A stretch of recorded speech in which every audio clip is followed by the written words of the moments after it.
கைமா Cola உருண்டை செய்யலாம். அதுக்கு தேவையான பொருட்கள் பூண்டு, மிளகாத்தூள், மஞ்சாத்தூள், மிளகு, லவங்கம், பட்டை, தேங்காய், உப்பு, கொஞ்சம் வெங்காயம், ஒரு பச்சை மிளகாய், கொஞ்சம் கொத்தமல்லி, பொட்டுக்கடலை, கைமா.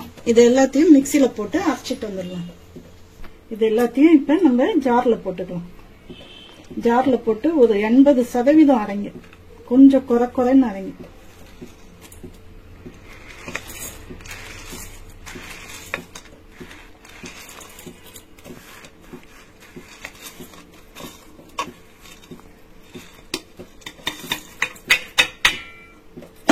இதை அரைச்சிடுவோம். இது முக்கால்வாசி அரைச்ச பிறகு கைமா போடலாம். நல்லா கட்டியா கொஞ்சம் குறைன்னு அரைச்சிக்கோங்க. இது ஒரு 100 கல்ல இருக்கும். இந்த கைமா வந்து ஒரு 150 தான் இருக்கும். போட்டு இதுல சும்மா ஒரே ஒரு ஓட்டு, ரொம்பலாம் அரைக்க கூடாது, ஒரு செகண்ட் தான். இப்ப அரைச்சிட்டு வந்தாச்சு. இந்த மாதிரி அரைச்சிக்கணும், சும்மா ஒரு செகண்ட் தான்.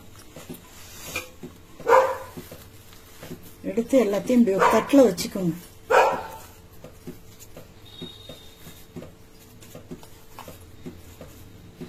கொஞ்சம் கலந்து விட்டுக்கோங்க எல்லாத்தையும்.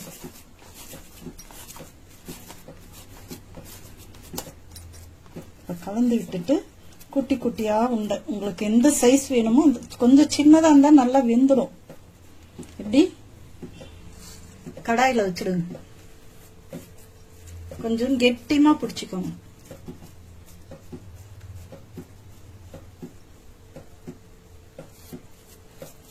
இப்படி பிடிச்சிட்டு ஜார் கழுவி ஒரு 1/2 கிளாஸ் தண்ணி ஊத்துங்க. மொல்லமா அப்படியே ஓரமா ஊத்துங்க.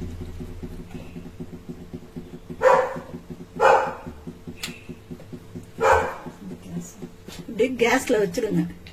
வச்சு அந்த தண்ணி சுண்டுற வரைக்கும் அது கொஞ்சம் இதாகும். மீடியம்ல வச்சுக்கோங்க. ஒரு 5 நிமிஷம் வைங்க போதும். இந்த மாதிரி தட்டு போட்டு மூடி வைங்க. மீடியம்ல வச்சு அது வெந்துடுச்சு. கொஞ்சம் தண்ணி இருக்கும்போது, ஒரு ஸ்பூன் தண்ணி இருக்கும்போதே இறக்கிடுங்க.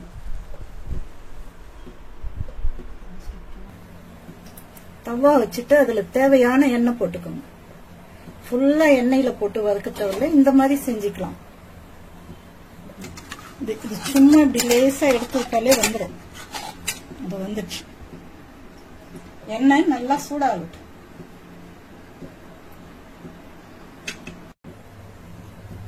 தவா வச்சு இந்த மாதிரி எண்ணெய் போட்டுக்கோங்க. எண்ணெய் சூடாகட்டும்.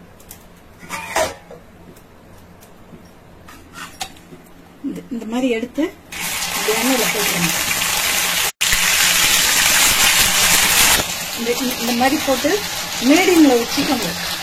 மீடியம்ல வச்சுட்டு இப்படியே திருப்பி விடுங்க. ஃபுல்லா எண்ணெயில போடணும்னு இல்லை, இப்படியே பண்ணிக்கோங்க. 100-150 வாங்கி செஞ்சாலே போதும். 10 ட்ரை பண்ணி பாருங்க. ஒரு 100 கைமாவுக்கு ஒரு 10 வரும். மீடியம்ல வச்சுக்கோங்க. கைமா கோலா வந்து ரெடி ஆயிடுச்சு.